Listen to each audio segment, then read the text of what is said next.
here, puss. Come on, puss, puss, puss, puss. Come here, puss, puss, puss, puss.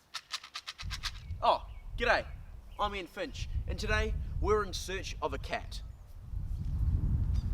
But not just any cat, a cat that has been rumoured to live in the high hills of Canterbury, a cat that has stayed hidden for decades and only a few times has been seen by the public.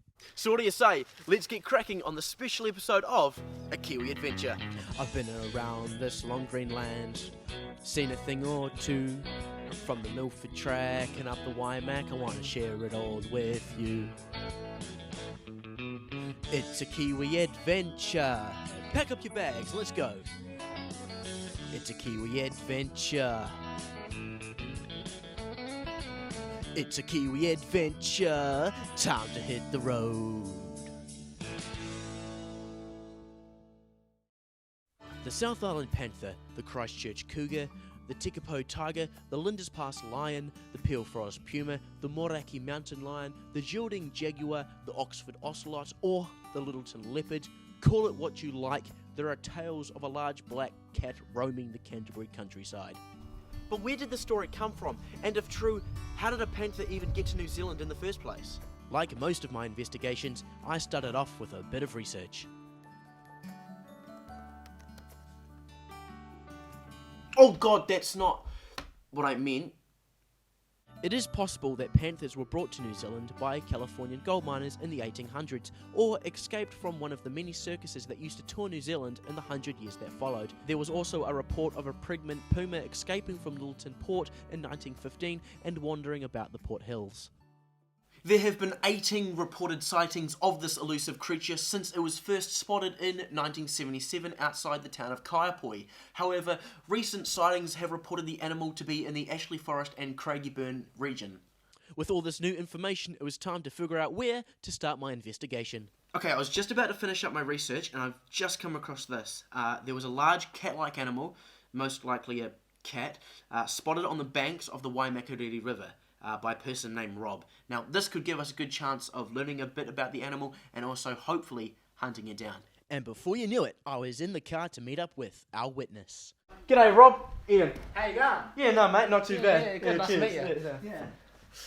So, Rob, just talk me through what you saw. Yeah, so I was walking up the river with my dog, and we looked across the river, and there was a big black cat. It's a big black cat. Any other descriptions or details? Yeah, it was long, 5 feet maybe. Sorry, did you say 5 feet? Yeah. Oh my god, that's crazy. Is it? Well, you know, most cats only have 4. No. Maybe it's disabled. No, that's not what I meant. Was it walking funny? Nah, it wasn't. Oh, I think I know what you mean. Do you? It had 5 legs, yeah? I once saw a horse with 5 legs. Yeah, it was trying to jump over a smaller 4-legged horse.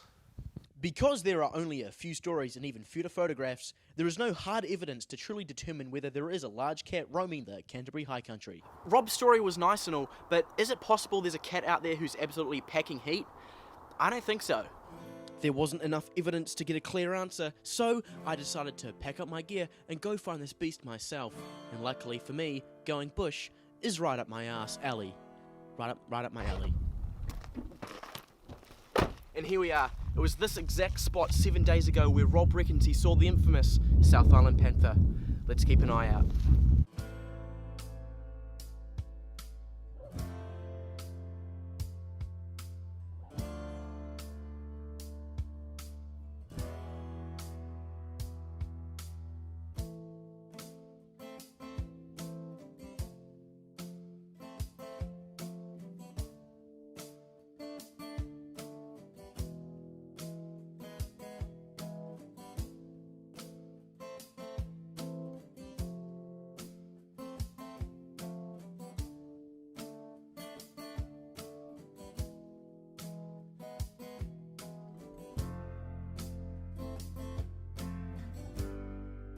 Right, we've been walking for about an hour and a half now, and I think I've just come across what I think might be a game trail. Game trails are like nature's highway.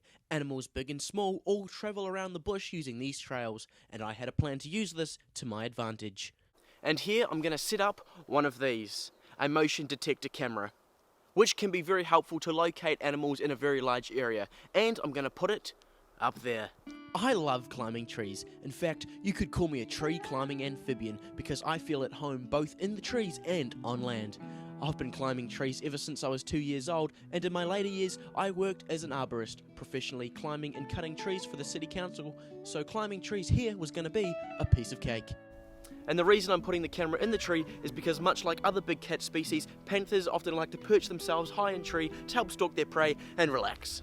While climbing trees is a fun activity, it can also be extremely dangerous. Trees are often covered in slippery moss and bark where one wrong step could be deadly, or even worse, fatal.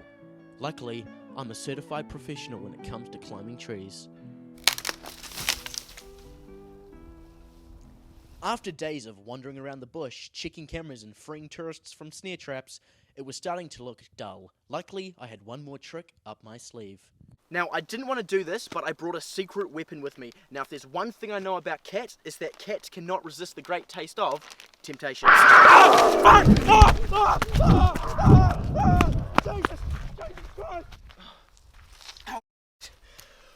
They really can't resist them.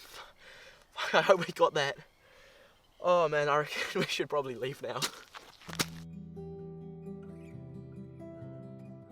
For years, a question has been floating around inside my head.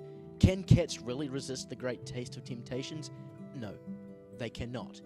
This question also helped me answer another question. Is there really a giant black cat roaming the high hills of New Zealand's South Island? Throughout the past days, I have debated myself on whether or not such a creature could exist. However, after all my research and surviving an attack, I can safely say yes, the Canterbury Panther is out there. And there you have it. We successfully hunted down and proven that big cats do exist in New Zealand's South Island. And that pretty much concludes what is the third and hopefully last installment of a Kiwi adventure. See you next time.